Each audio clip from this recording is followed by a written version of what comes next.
motivation, quelles sont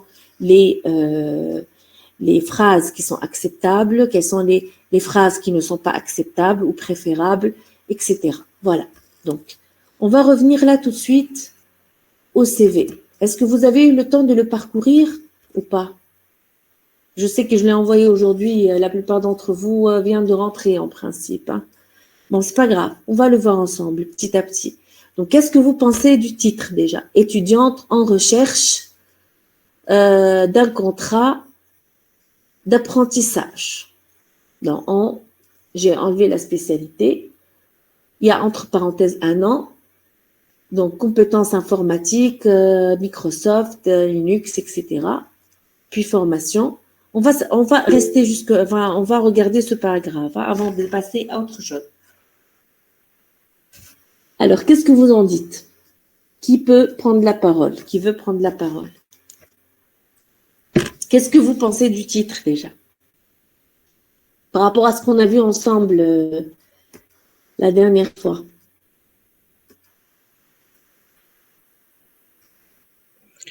هو مادام معناها انديبوندامون من التيتر من غير ما ندخلوا معناها في الديتاي التيتر اصلا الفورمولاسيون تاعو حسيتها على الحيش برشا.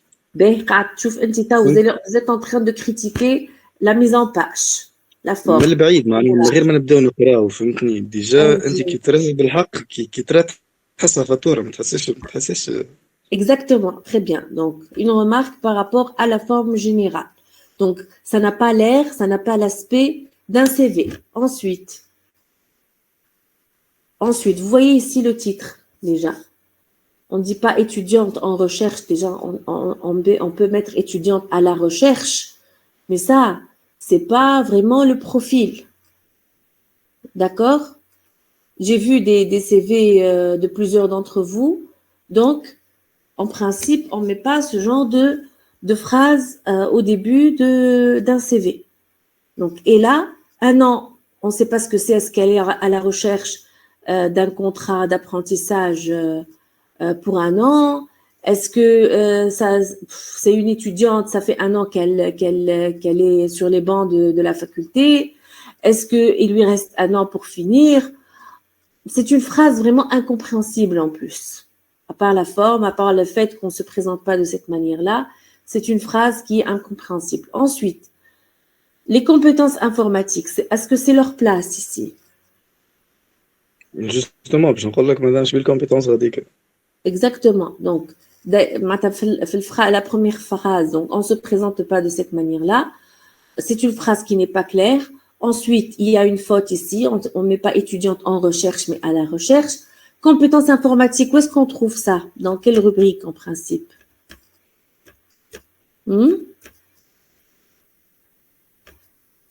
Dans la rubrique compétences. Oui ou non? Donc, oui. C'est une rubrique parmi les rubriques qui sont là. Donc, formation, expérience professionnelle, langue. Et avant les langues, on peut mettre la compétence, les compétences. Oui ou non? Donc, ici, bon, ça c'est pour la deuxième phrase. Ici, pour la formation. Donc, la formation, normalement, on devrait mettre formation académique, puisque ici, apparemment, le propriétaire, le préparateur de ce CV, donc, il est en train de mentionner surtout ce certificat académique. Est-ce que vous avez une autre remarque? Madame, partie مكتوبة باليد وpartie مكتوبة بالكلافيي. فما partie مكتوبة باليد ou partie مكتوبة بالكلافيي, parfaitement. Et ça veut dire que on a toujours des remarques par rapport à la forme. Donc la forme, elle doit être sobre et elle doit être homogène. Est-ce que l'espacement avec معناها فما raison ولا حاجة ولا est-ce que أنت اللي عملته معناها مدام l'espacement avec j'ai fait un peu n'importe quoi pour vous montrer que c'est bourré de fautes. مش معناها نقصد نحن نعملوا استيماسيون فما كلام غاديك. Non, pas du tout. Pas du tout. Voilà, ما يجيش là, ça c'est licence. Et ça c'est bac. J'ai enlevé, ici normalement on doit compléter pour mettre un bac, mathématiques ou sciences expérimentales ou maths sciences ou économie, etc. Et ici, on met la mention. Voilà. Madame, c'est posé تحط licence قبل الدات خاطر أهم ولا Oui, type de licence. on peut faire ça, mais est-ce que vous avez une remarque par rapport... Monsieur vient de parler de l'ordre, donc de l'ordre chronologique. Qu'est-ce que vous pensez de l'ordre dans cette présentation? Je veux parler de l'ordre chronologique. Hein. Ici, pour la licence 2017-2020. Et après, il est ici en train de, ou elle est ici en train de parler d'un bachelor. Bachelor, c'est un diplôme d'études spécialisées ou approfondies. C'est pas du tout un master. C'est comme une licence, mais c'est pour approfondir un peu plus ce qu'on a vu au niveau de la licence. Il y a des bachelors de plus en plus en Tunisie maintenant au sein de facultés privées. Donc, regardez un peu les dates. Ici, 2017-2020. Ici, 2014-2016. Et ici, فما قلبة في الوحدين. Déjà, 2014-2016 en principe, on met pas 2016-2014 puisque ici, ils ont mis 2017-2020. Mais ici, on est revenu à 2016. Donc, qu'est-ce que vous pensez de ça? خذيته في عام بركة معناها. À part ça, est-ce qu'on c'est posé ذيك بعد 2014-2016. Exactement. Donc, il faut respecter un ordre chronologique ou un ordre antichronologique. Donc, si on va respecter un ordre chronologique, il faut aller du plus ancien, du plus ancien donc au plus récent. Et si on va respecter un ordre antichronologique, il faut aller du plus récent au plus ancien. On nous donne le choix. Sauf que si jamais on fait le choix, on doit le respecter et on doit le respecter pour toutes les rubriques. C'est-à-dire ici, si on a opté pour un ordre chronologique, c'est-à-dire du plus ancien au plus récent. Pour l'expérience professionnelle, on doit faire la même chose. Pour les certificats, on doit faire la même chose. Si on a opté pour un ordre antichronologique, c'est-à-dire qu'on va du plus récent au plus ancien, pour les autres rubriques aussi, il faut garder le même ordre. D'accord? Donc ici, pour la langue, qu'est-ce que vous en pensez? Pour les langues? Vous voyez ici, par exemple, on peut mettre arabe ici, hein, la langue maternelle, donc pour nous. Mais vous voyez ici qu'elle a ou il a opté pour plusieurs paramètres en même temps. Donc, il dit français, la langue maternelle, compétences professionnelles, anglais niveau intermédiaire. Bon, intermédiaire, qu'est-ce que ça veut dire? C'est 50%. Est-ce que c'est 50% parlé, 50% écrit? Est-ce que c'est 50% écrit, mais c'est 100% parlé? On ne sait pas ce que ça veut dire un niveau intermédiaire, donc ce n'est pas une information qui est claire. D'accord? Et on peut penser que si il a mis ou elle a mis anglais niveau intermédiaire, ça veut dire que cette personne ne maîtrise pas du tout l'anglais comme langue. Ensuite, cette personne va utiliser un autre paramètre qui est le C1. Normalement, on va utiliser ou des signes ou des quantifications comme C1 ou C2, etc. Ou alors, on va carrément l'écrire pour dire langue maternelle, compétences professionnelles, niveau tel, etc. Vous avez compris ou pas? Donc, on ne va pas utiliser les deux. L'écrit plus la quantification ici. Ensuite, pour l'expérience professionnelle, normalement, l'expérience professionnelle, est-ce que c'est sa place? Ou est-ce qu'on peut Normalement, bas de la formation. Très bien. C'est juste après la formation. Donc, et avant les langues ou les compétences. Donc là, l'expérience professionnelle, qu'est-ce que vous en dites ici? Donc, décembre 2016, stagiaire au service de, j'ai laissé ça à une place vide. Donc, décembre 2016, qu'est-ce que ça veut dire? Il a été stagiaire pendant le mois de décembre 2016, cette personne, ou elle a commencé, cette personne, son stage en décembre 2016, ou elle a fini son stage en décembre 2016. C'est pas une information claire. Ensuite, après, nous avons un stage au service 2 en été 2017. L'été, ça commence à peu près le 21 juin. Alors, est-ce que cette personne, elle a fait son stage pendant tout l'été, c'est-à-dire les 10 jours du mois de juin et juillet, août, jusqu'à 20 août ou 21 août, ou est-ce qu'elle a fait un stage de 15 jours pendant l'été, ou d'une semaine, ou de 3 jours, on ne sait pas, ce n'est pas du tout clair, et vous voyez ici que cette personne, elle est revenue à un ordre chronologique, donc du plus ancien au plus récent, alors que ici, on ne peut même pas parler d'un ordre, parce que c'est complètement en désordre. Donc ça, c'est les remarques à faire. Je voulais savoir, est-ce qu'on a vu ensemble... attendez, je vais revenir à ça. Madame. Oui, oui. سامحني فما شكون يحبك تاكسبتيهم. Ben, d'accord. Merci à vous.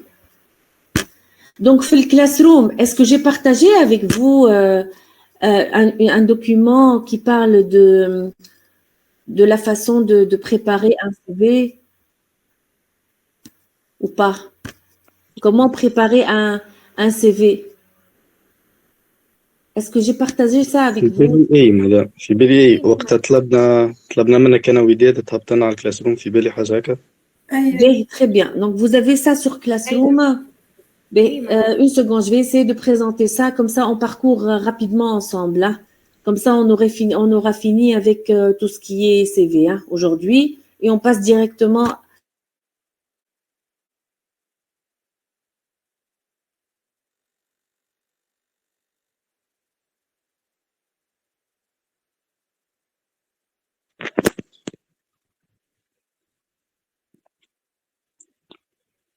مدام ما نعرفش اسكو انت سكرت الميكرو ولا تسكر وحده، خاطر قلت اون انا بارلي. سكرت جو سي ان تران دو مانيبيولي اون سكوند نخرج فيه من الواتساب نتاعي اي باش نبعث ميل اون سكوند.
Ben.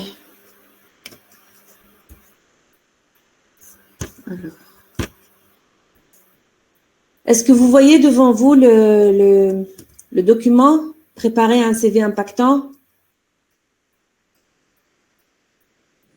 Oui, madame. Oui madame. Très bien. Ben, le document, vous l'avez sur Classroom. Hein? Je l'ai déjà envoyé. Alors, donc comment préparer un CV impactant? Parce qu'en fait, est-ce qu'on a vu ça ensemble d'abord ou pas?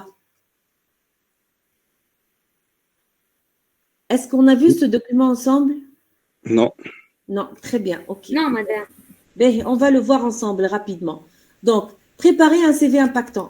J'ai vu que tout le monde avait son CV de toutes les manières. Vous avez tous préparé un CV, pas pour ce cours-là, mais vous l'avez déjà. Peut-être que vous l'avez un peu perfectionné.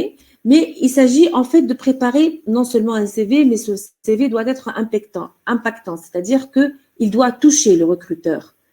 Il doit toucher la personne qui est en train de lire ce CV. Parce que parfois, une entreprise, elle fait un appel à candidature et donc cet appel-là, il peut concerner 3 ou 4 postes, il peut concerner un seul poste, mais ils ont énormément donc, de demandes. Et donc là, il va recevoir peut-être de 50 à 200 CV, parfois un peu plus. Et donc, il ne va pas lire les CV intégralement. Donc, c'est une équipe en général qui va lire les CV. En général, ils vont pas lire les CV intégralement, ils vont le lire d'une manière, enfin, un peu en diagonale. Donc, il faut que le CV soit vraiment impactant, c'est-à-dire qu'il essaie de vous mettre en valeur le plus possible et de la manière la plus claire et la plus concise. Donc là, les objectifs d'un CV. Donc, je vais faire ça rapidement. Le CV permet de décrocher un interview ou une interview. Bon, l'appellation commune, c'est une interview, mais il y en a qui utilisent un interview, c'est pas une faute. Il y en a qui associent interview à entretien et il y en a d'autres qui associent interview à entrevue. C'est pour ça que ça prend un E ici, ça devient un nom féminin. Donc, il y en a qui l'associent à une interview, c'est ça, et donc ils disent une interview, une entrevue. Ou il y en a aussi qui l'associent à un entretien, donc ils disent un interview au lieu d'une interview. Bon, donc le CV permet de décrocher une ou un interview, un entretien, mais pas un job. Donc, lorsqu'on est en train de préparer notre CV, on ne va pas penser au job. Je vais vous dire pourquoi. Il faut penser à l'interview, il faut penser à toucher le recruteur, à toucher l'intervieweur, à toucher le responsable RH. Pourquoi? Parce que on va voir ensemble que pour chaque job, on doit modifier son CV. On ne peut pas présenter un CV pour tous les jobs possibles et imaginables. Donc, on a un CV assez général et à chaque fois qu'on va postuler pour un job, on va étudier un peu l'entreprise, le poste pour lequel on postule, essayer de voir ce qu'il demande réellement et revenir vers son CV pour mettre en valeur, mettre en exergue, mettre d'une manière plus claire les parties, les rubriques ou les skills, les compétences, les certificats, les formations qui sont en adéquation justement avec le poste offert. D'accord? Et je ne dis pas qu'on va mettre les autres en veilleuse, mais ça va être moins clair et moins visible que ce que demande l'entreprise réellement. D'accord?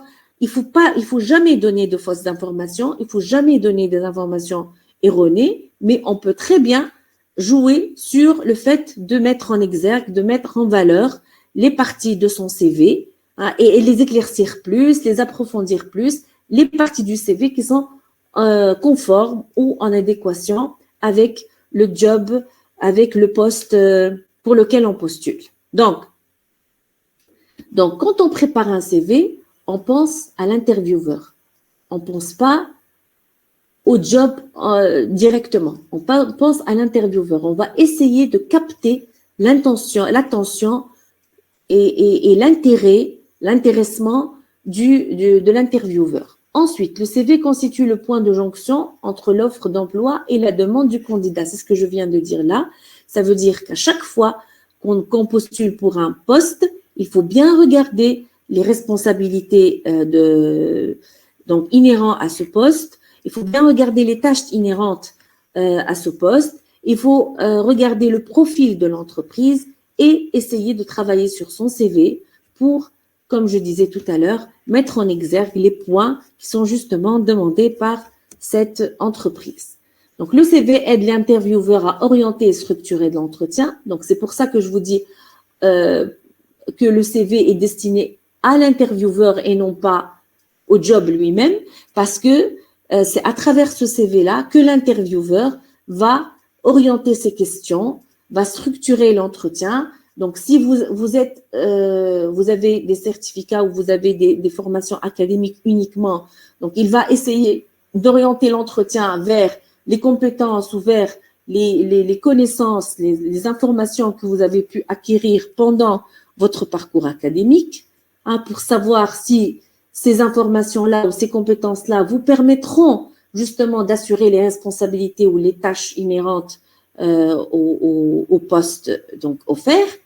Si dans votre CV, vous êtes vous avez fini vos études et vous avez cumulé quelques stages, voire quelques jobs, donc là,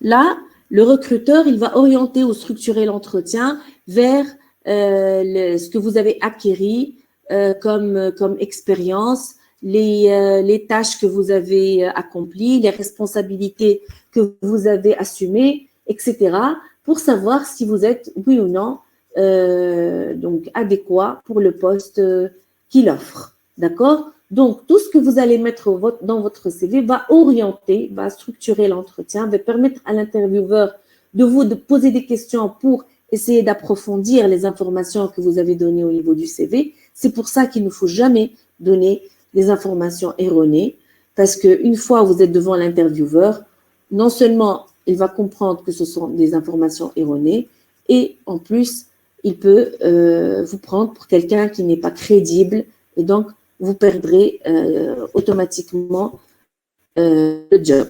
Donc, le CV est un support qui résume tes compétences et ton expérience. Il sert de base que tu vas approfondir lors de l'entretien. Donc, ça, c'est important. Le CV, c'est une base. Donc, puisque c'est une base, on ne peut pas tout trouver dans un CV. Il ne faut pas qu'il soit long, il ne faut pas qu'il soit trop détaillé. Je vous ai dit tout à l'heure que le recruteur ne lisait pas tout le CV. Donc, c'est important que le CV soit précis et concis. Donc, et on met l'essentiel d'une manière claire et on ne va pas essayer de mettre un CV sur 3 ou 4 pages. 2 pages différents parce que justement ce CV-là va vous permettre, va permettre au recruteur d'avoir une petite idée sur votre profil et il va vous inviter peut-être à un entretien et lors de l'entretien, il va essayer d'avoir les détails de votre profil, bien sûr, à travers les points que vous avez évoqués dans votre CV. Ensuite, le CV permet de vous mettre en valeur, de faire une bonne première impression auprès du recruteur. C'est un outil pour se présenter, se vendre, informer et convaincre. Donc, c'est un outil, c'est un moyen pour vous de présenter votre profil, le meilleur profil, votre meilleure façade. Essayez de vous vendre, essayez de plaire à l'intervieweur, au recruteur, pour qu'il vous accepte pour ce poste-là. Donc, j'ai dit tout à l'heure que le CV devrait être concis. Concis, ça veut dire pas très long. Il n'y a pas trop de détails dans ce CV. Donc, 1 ou 2 pages maximum sur du papier de format A4. Il doit être clair. Donc, évitez les sigles, les abréviations, le jargon professionnel. Il y a peut-être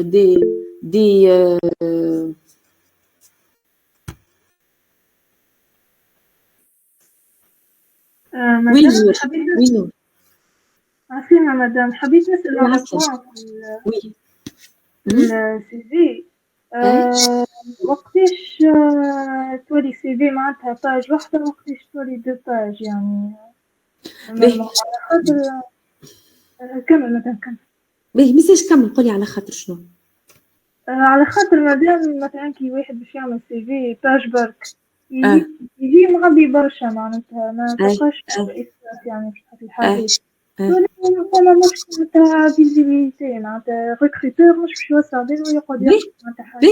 انت de toutes les manières au maximum لازم يكون عندك 2 pages. Au maximum vous devriez avoir 2 pages. Donc si vous avez un CV qui n'est pas très fourni, c'est-à-dire vous avez votre parcours académique, 1 ou 2 certificats, c'est-à-dire vous avez fait des petites formations pour approfondir vos connaissances, vous avez fait 1 ou 2 stages, peut-être une seule expérience réellement professionnelle où vous avez été payé.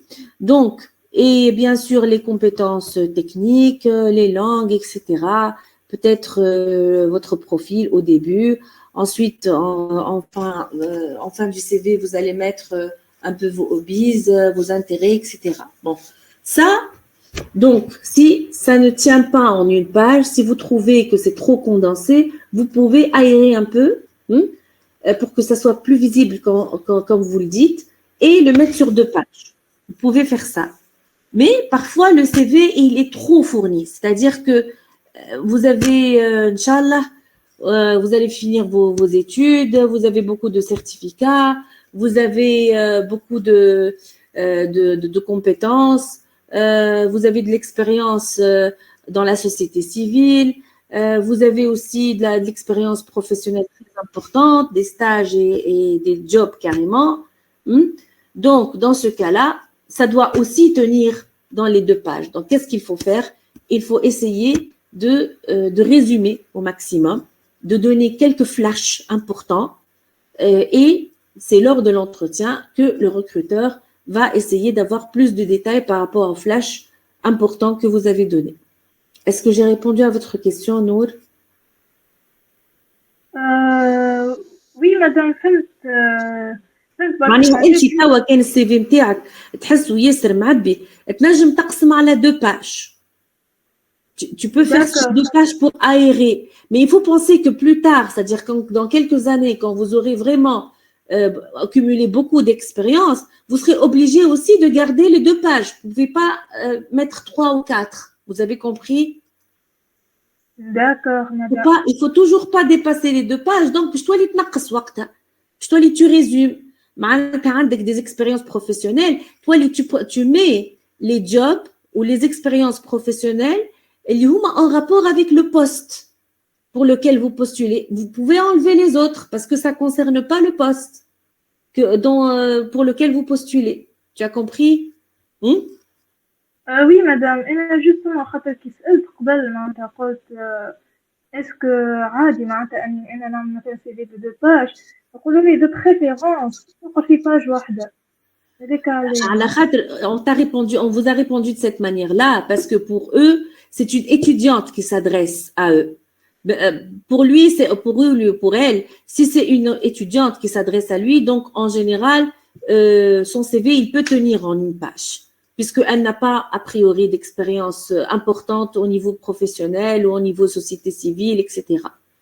Vous avez compris pourquoi on vous a dit 1 page, mais si vraiment au niveau de votre CV, vous trouvez que c'est trop fourni, c'est trop condensé et qu'il n'y a pas de bonne visibilité, eh ben, vous pouvez mettre 2 pages. Vous pouvez consacrer 2 pages pour votre CV, pour que ça soit aéré, mais dites-vous bien que dans quelques temps, vous serez obligé aussi de garder les 2 pages et essayer de sacrifier quelques informations qui ne sont pas en relation directe avec le job pour lequel vous postulez. D'accord? D'accord, madame. Merci beaucoup. Très bien. De rien.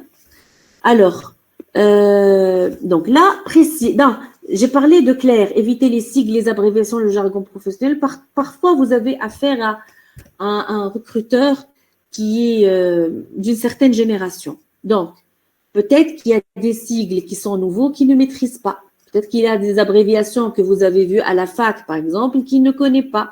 Peut-être qu'il y a un jargon professionnel assez avancé qu'il ne connaît pas. Donc, essayez d'être très clair. Donc, pour éviter les sigles, les abréviations, essayez de rédiger. Donc, votre idée, vous la rédigez. D'accord? C'est pas la peine de mettre des icônes ou des abréviations ou des sigles. Donc, précis, citez des résultats quantifiables, énumérez vos responsabilités pour chaque fonction exercée. Là, ça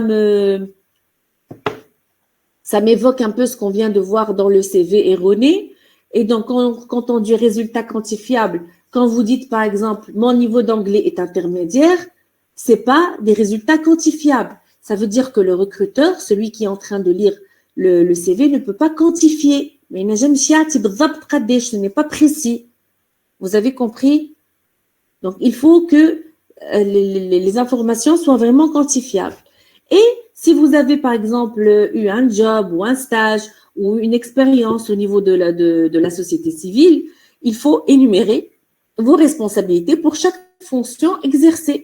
Donc, vous dites, par exemple, j'ai été membre dans l'association telle et j'ai assumé des responsabilités ou telles, ou j'ai accompli les tâches telles ou telles. J'ai fait un stage dans une entreprise telle et j'ai eu le poste 2 et j'ai assumé les responsabilités telles ou telles ou les tâches telles ou telles.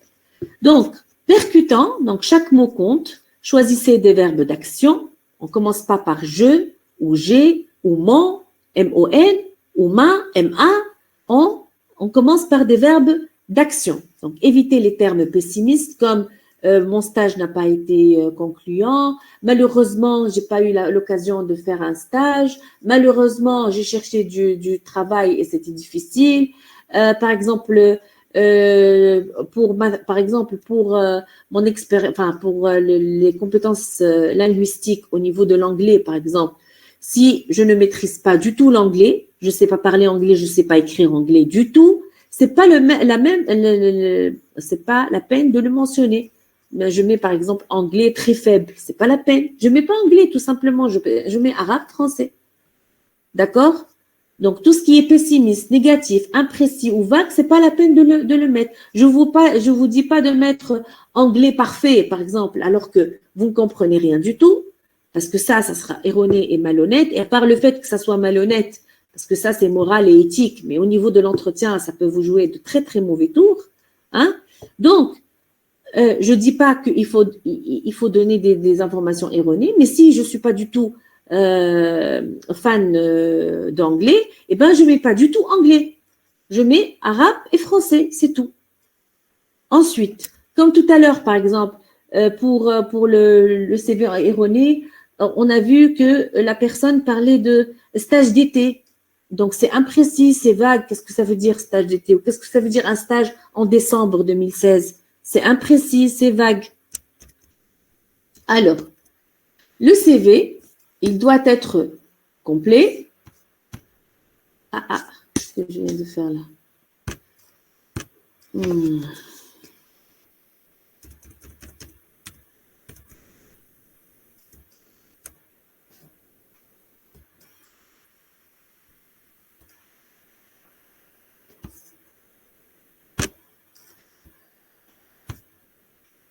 Ben, alors on essaie d'avancer un peu.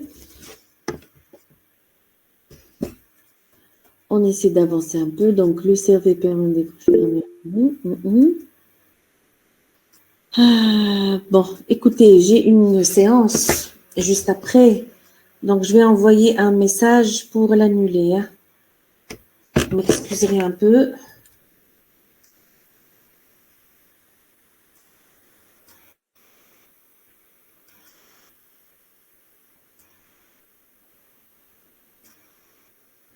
Donc,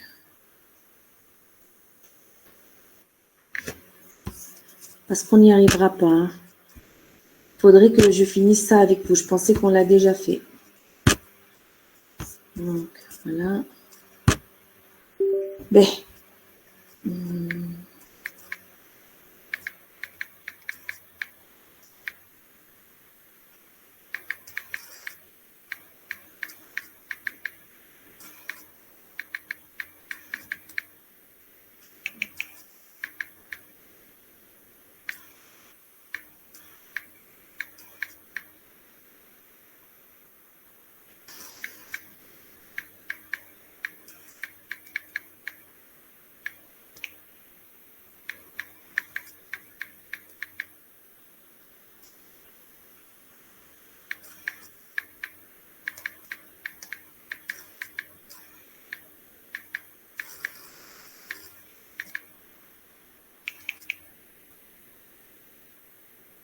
Ok.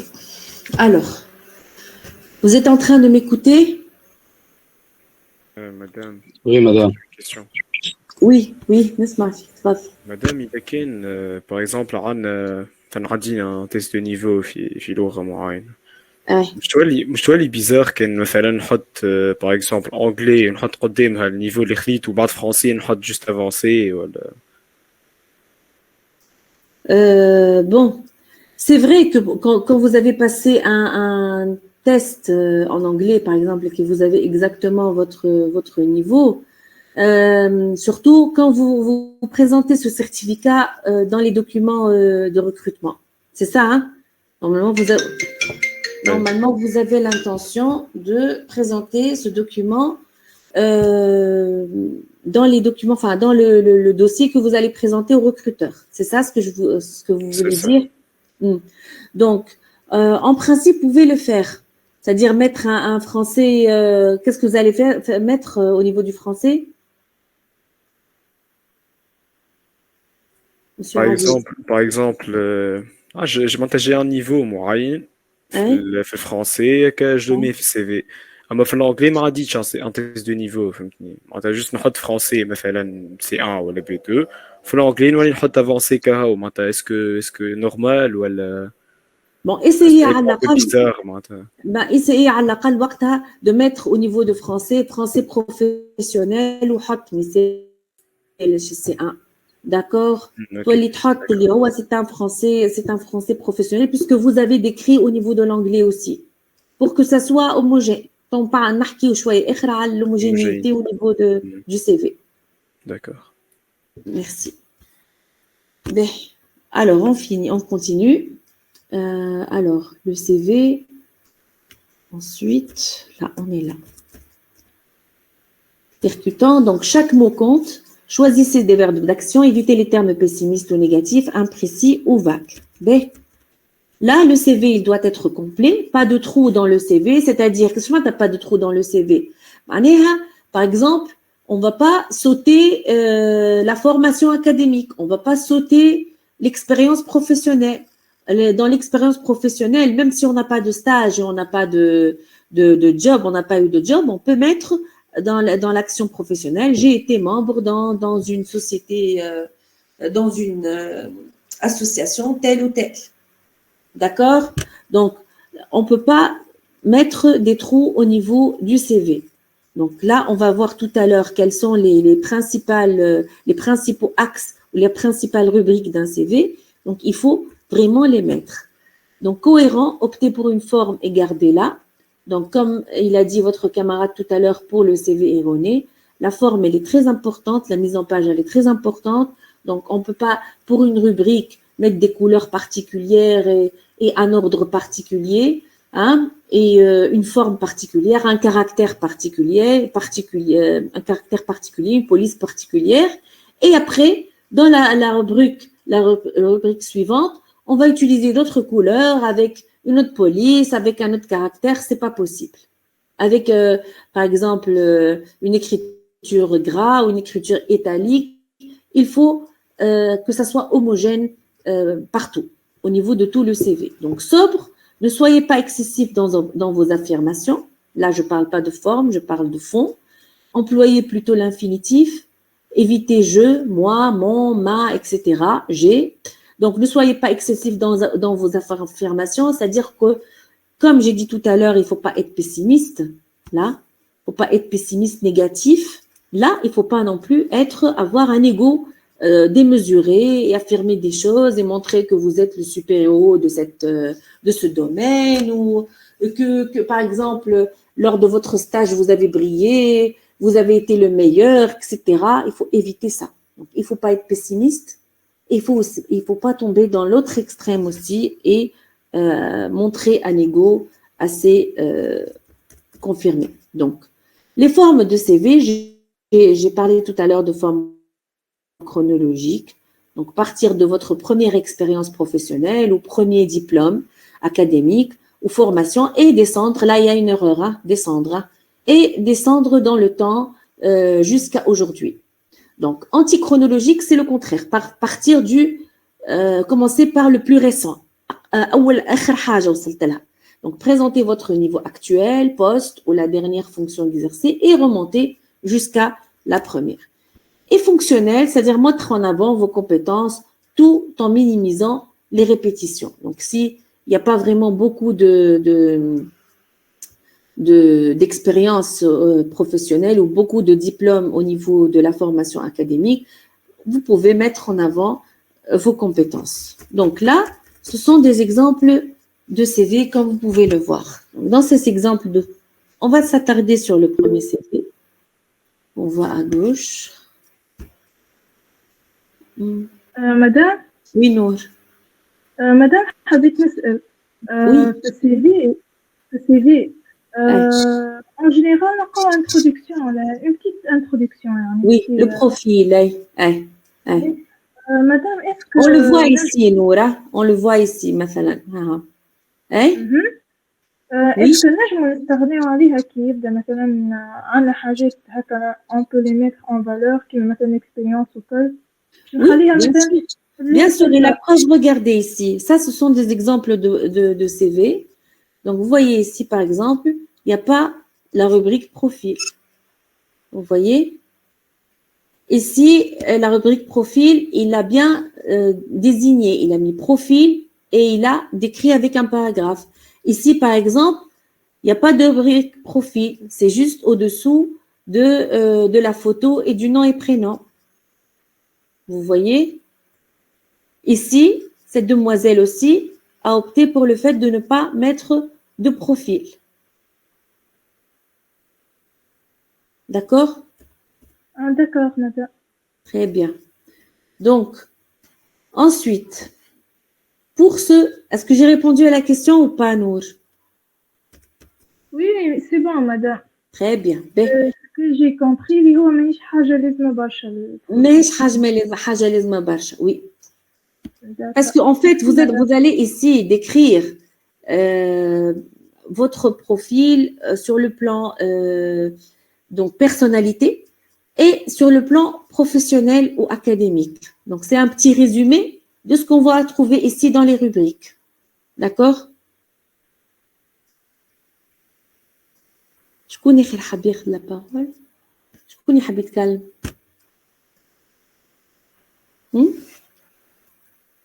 Quelqu'un veut prendre la parole? S'il vous plaît.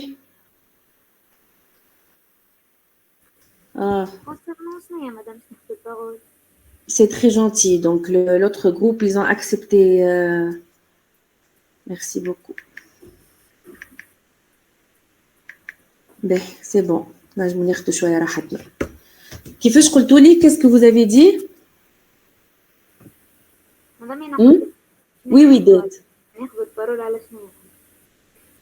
Comment?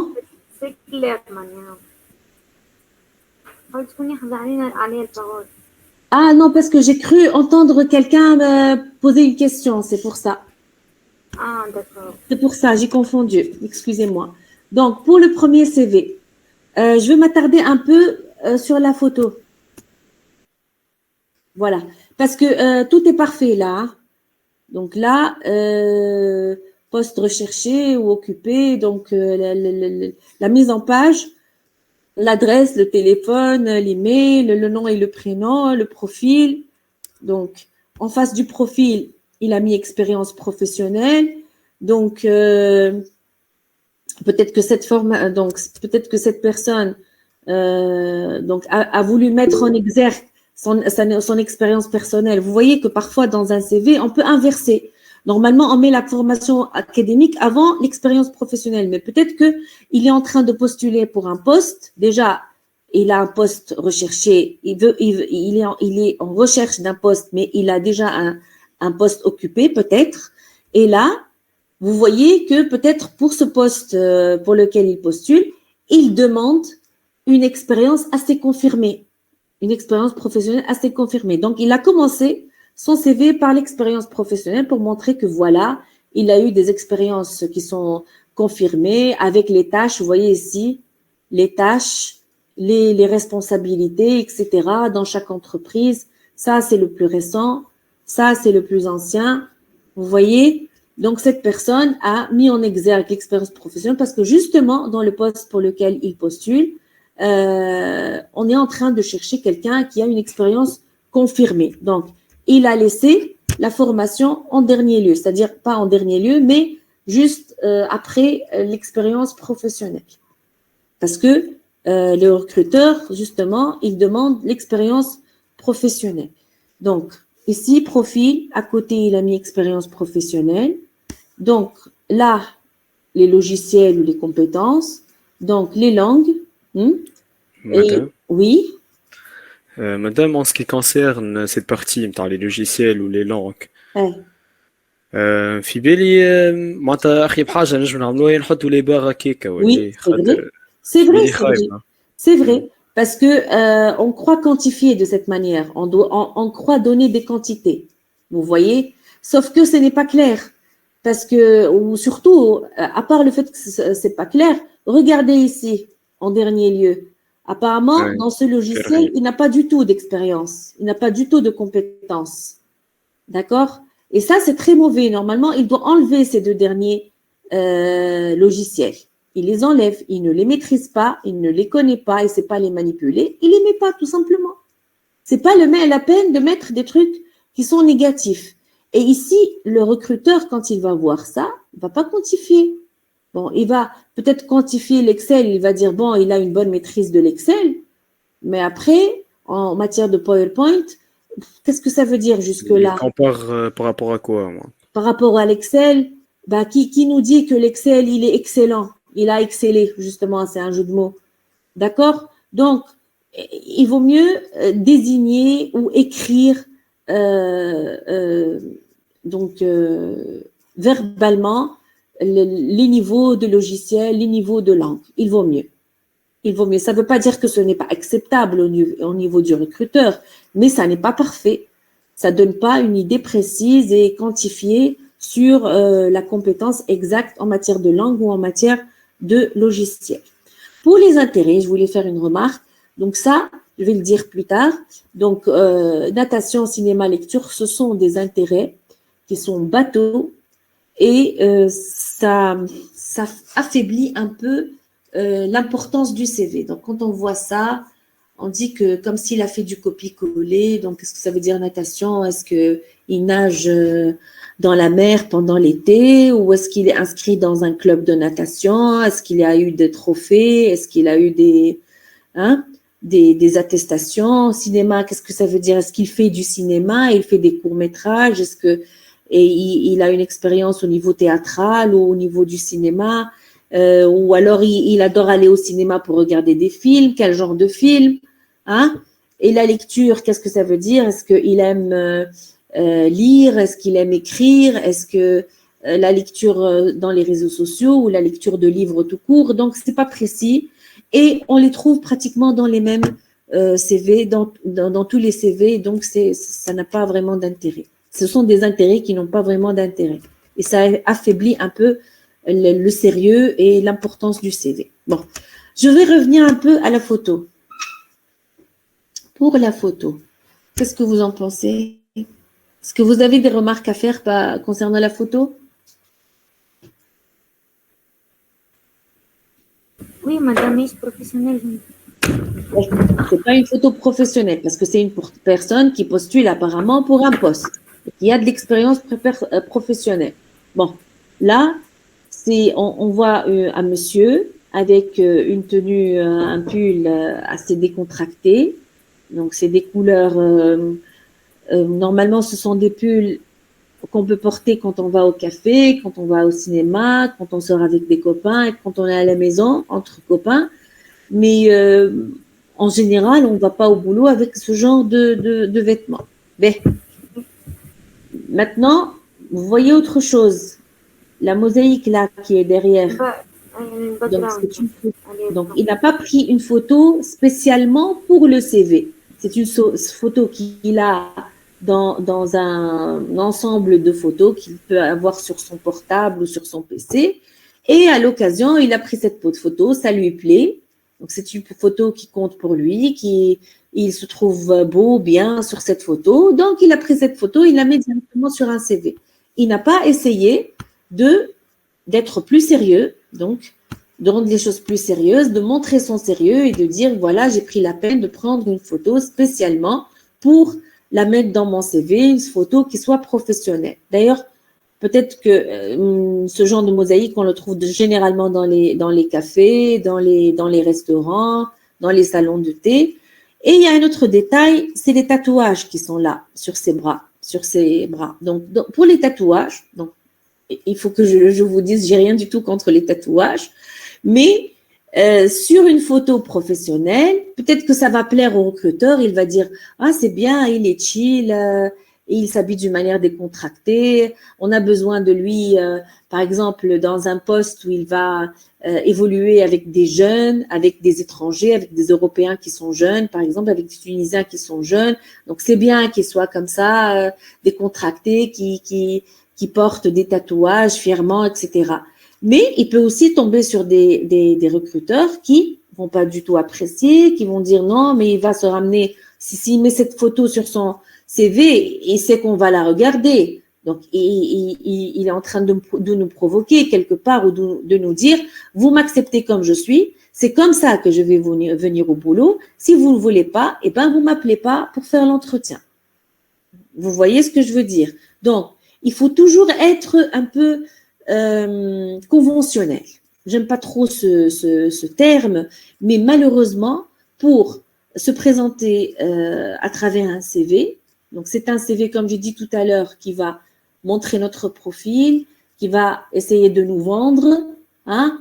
C'est comme ça qu'on va s'introduire auprès du recruteur. Donc, c'est pas un CV qui est destiné à un job, mais c'est un CV destiné au recruteur.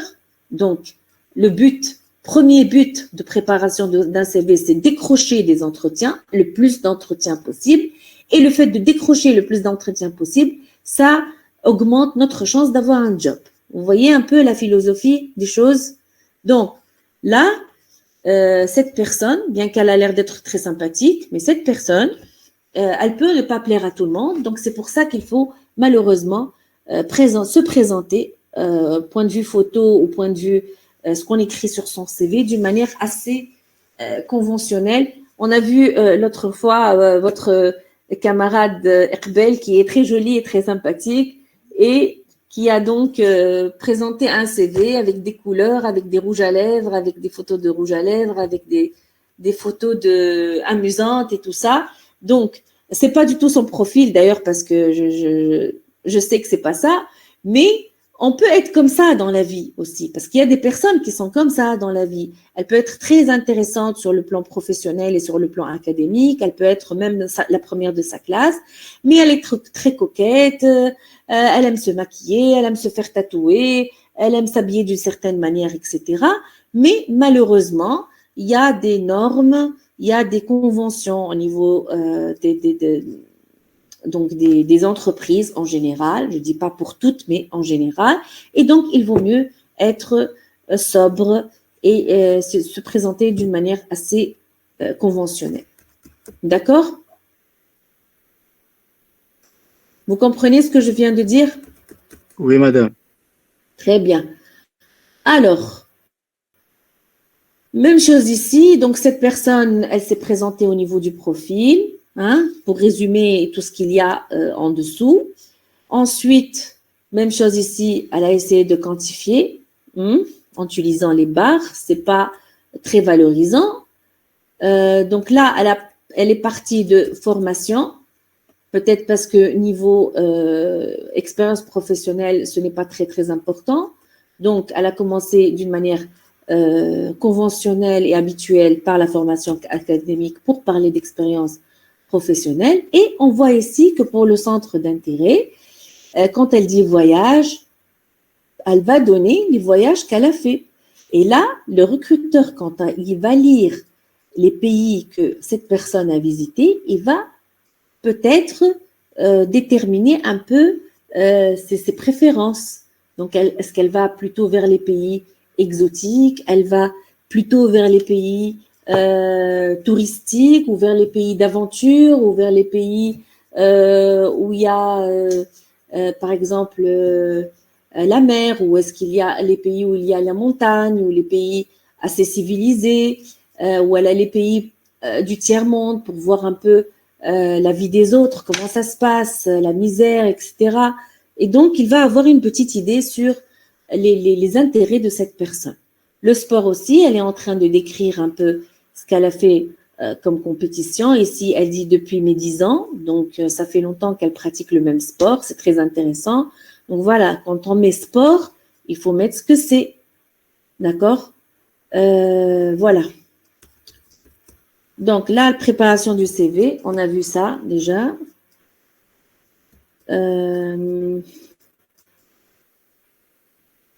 Alors, donc, comme vous le savez tous, donc première partie, on va donner les données personnelles, le nom, prénom, téléphone, adresse, mail, LinkedIn, genre, âge, nationalité, date de lieu et lieu de naissance.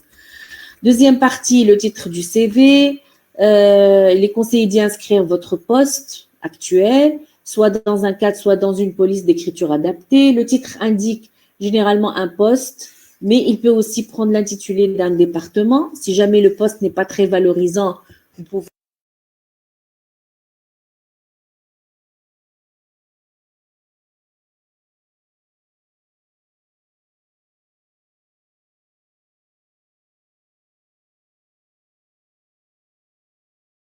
administrative. J'ai travaillé au niveau de la direction administrative et financière, par exemple. Donc, la photo, donc, ne joignez une photo que lorsqu'elle vous est demandée. Donc, nous, quand on prépare notre CV, comme j'ai dit, la première séance,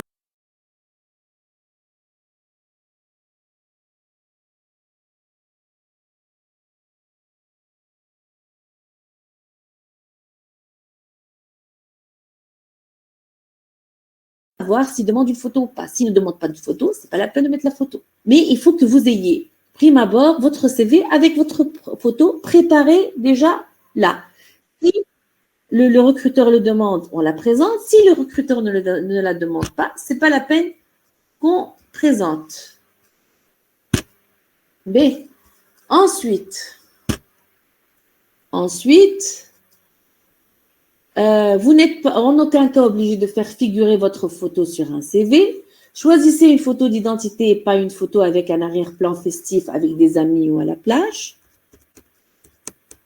Alors, l'accroche, expliquez le profit que vous êtes capable d'apporter à l'entreprise. Donc, avec un on peut le trouver au niveau surtout de la lettre de motivation, mais on peut le trouver aussi au niveau du CV dans la rubrique profil.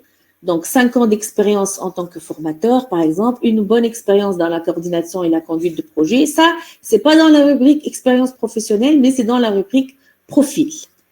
D'accord? C'est pour résumer un peu votre statut.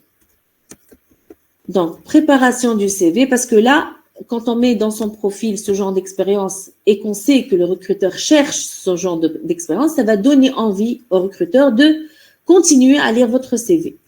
Donc, préparation du CV. Donc, le corps du CV, donc nous avons les formations, l'expérience professionnelle, les compétences techniques, les occupations extra-professionnelles.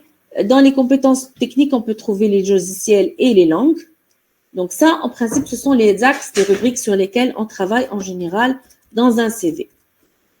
Donc pour la formation académique, donc vous voyez ici, on a opté pour un ordre chronologique ou antichronologique?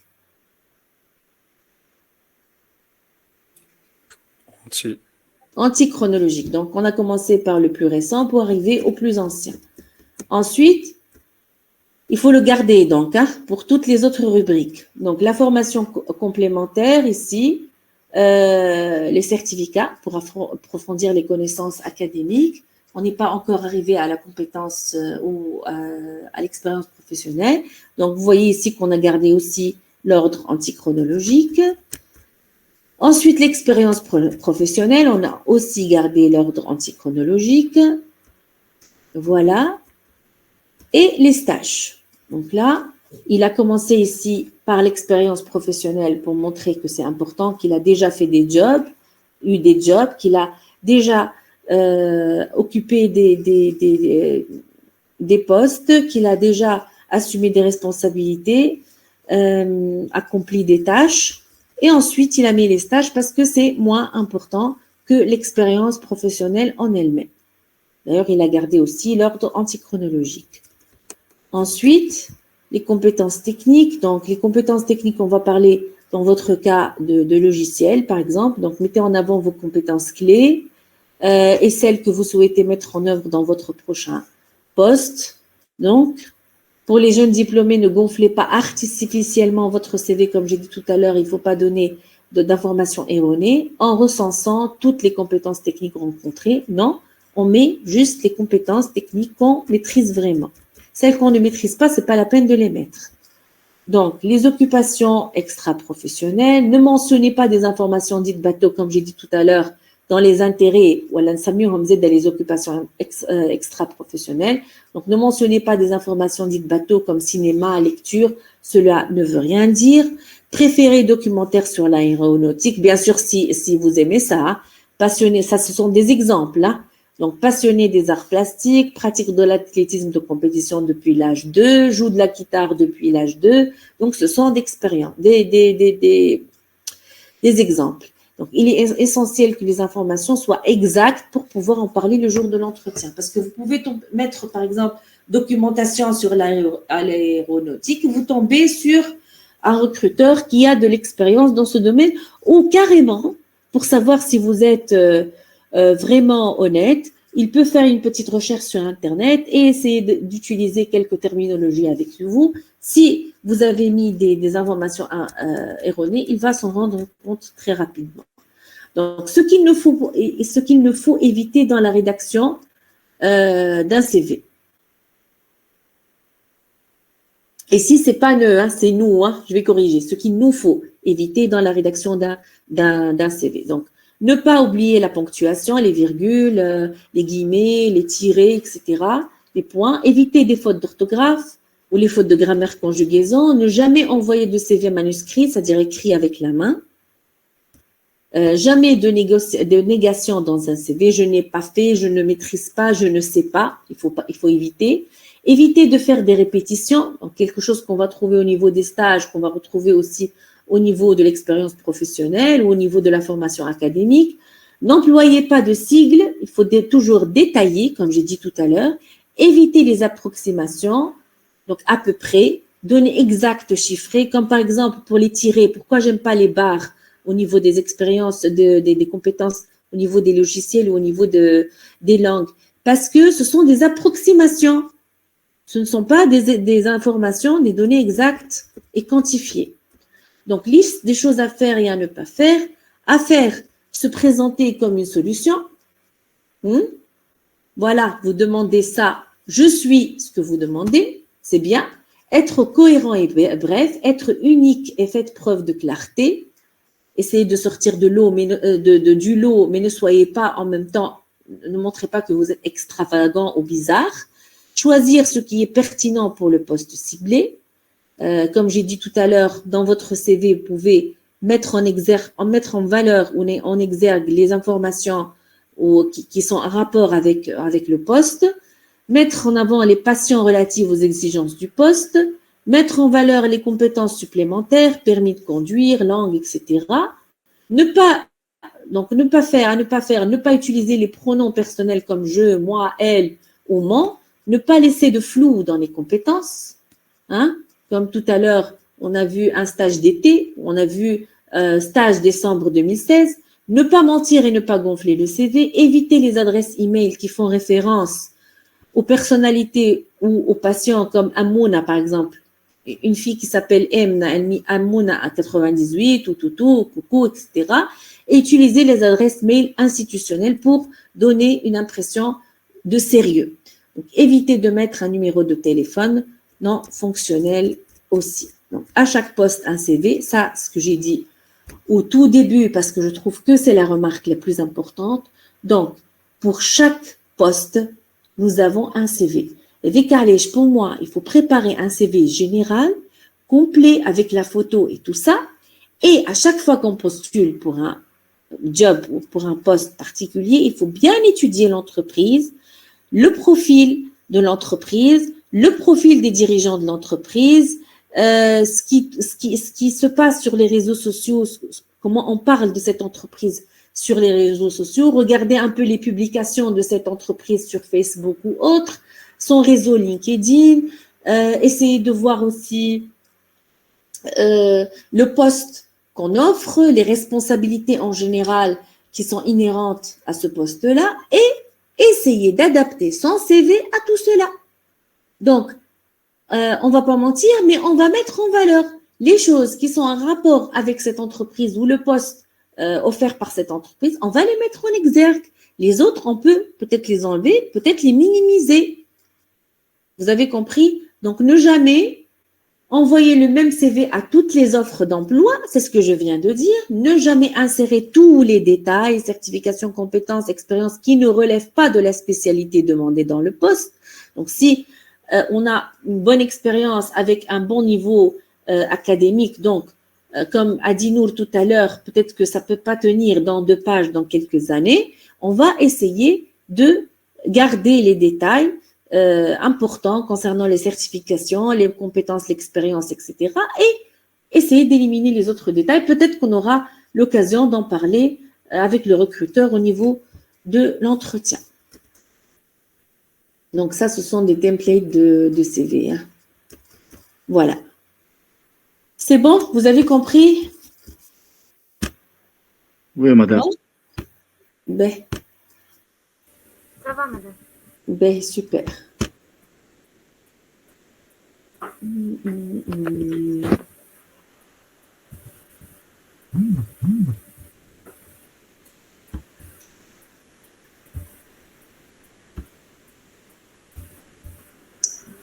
Je crois que j'ai fait une bêtise.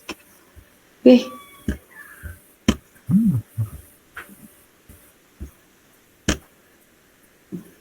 Ben. On va continuer avec l'autre documentation. Hein. Je vais essayer de la retrouver d'abord.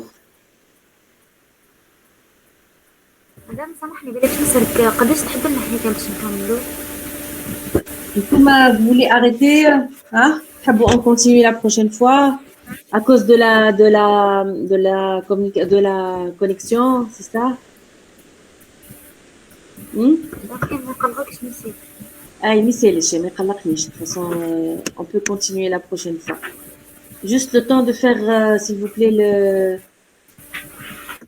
de mentionner les présences. Hein. Je fais des captures d'écran, s'il vous plaît. D'accord. Ok. عندي مشكلة في المانيبيولاسيون تاع البيسي اللي trop lourd. Voilà.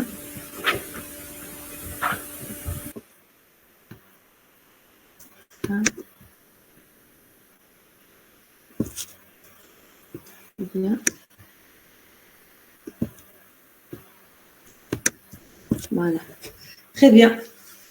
Alors, je vous remercie pour votre attention et donc on se voit la semaine prochaine, Inch'Allah. Hein? Vous pouvez me poser des questions sur WhatsApp si vous avez besoin de réponses. Hein? مدام la semaine prochaine أنا بدي نسيت d'après prochaine. كيفاش وداد ما سمعتكش؟